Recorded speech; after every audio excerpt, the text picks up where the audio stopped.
So, a while back I did a video about germ theory and discussing how germ theory is not what we think it is.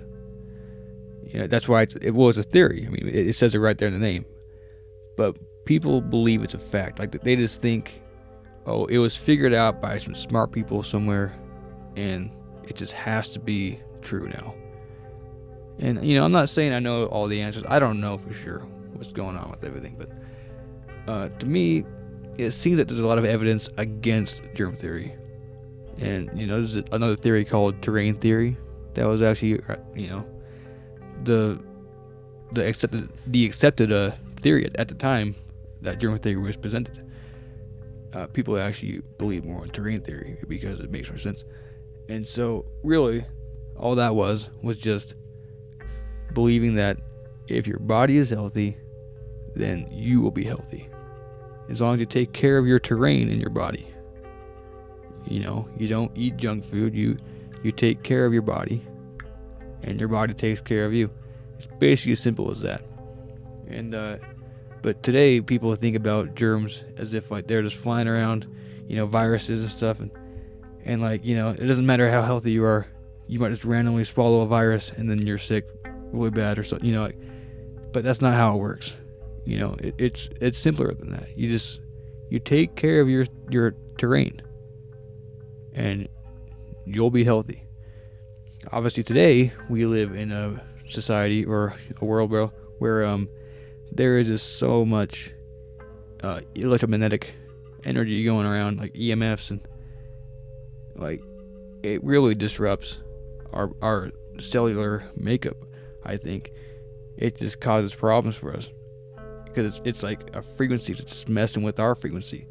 It's like when you have a remote control car, and you can maybe use a different remote to control a car that was intended for. It's kind of like that. It's happened to me before once.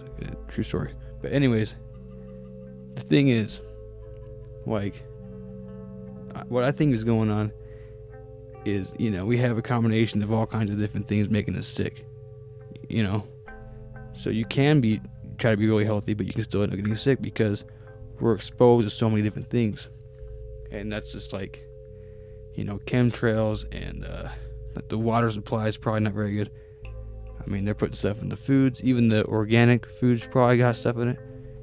And so, really, it's hard to avoid getting some kind of toxins in your system. But you can take measures to detox. And that's what I think we should be doing.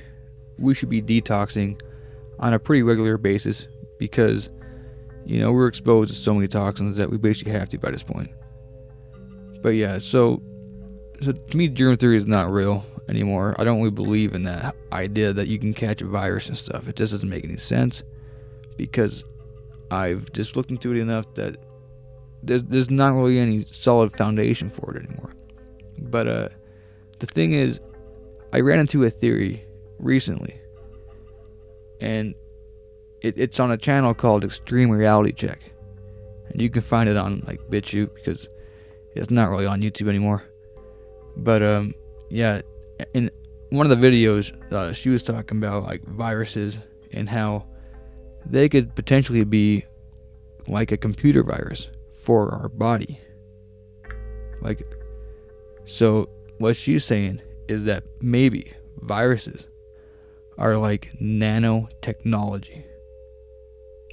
And, which to me, it's possible that there is something to this because, they have probably been spreading nanotech, like nanoparticles, smart dust, whatever you want to call it. They've been spreading it around with chemtrails, this whole time. And so by this point, there's probably nanotech all over the place. And, that means we're probably breathing it in the air.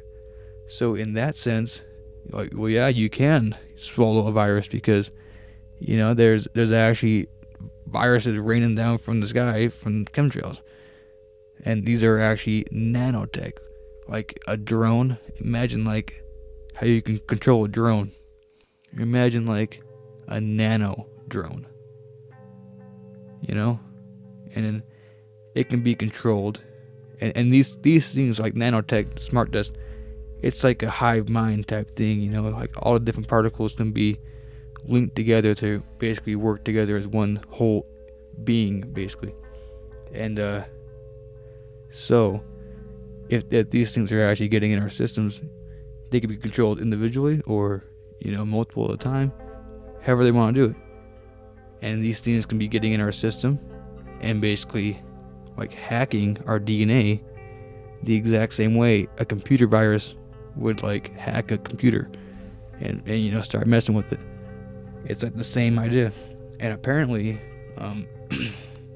in the video, she was saying that about 8% of our DNA has actually been like implanted by viruses. And obviously I don't really know if that's true. I haven't looked into it enough to really say, but I just wanted to talk about this idea because it just really adds a lot to the table when you start talking about how germ theory is fake, and you know, and like Space Busters always points out, like they basically just make up the genome for the virus. Like it, you know, they use the analogy of like if you want to like make a genome for a unicorn, you obviously need to have a unicorn first. But if you can't find a unicorn, what they do is they just take a bunch of different horses' DNA and mix it together and make a genome out of all the different horses that exist, and then they call that a unicorn. And that's basically how they've been doing it with viruses.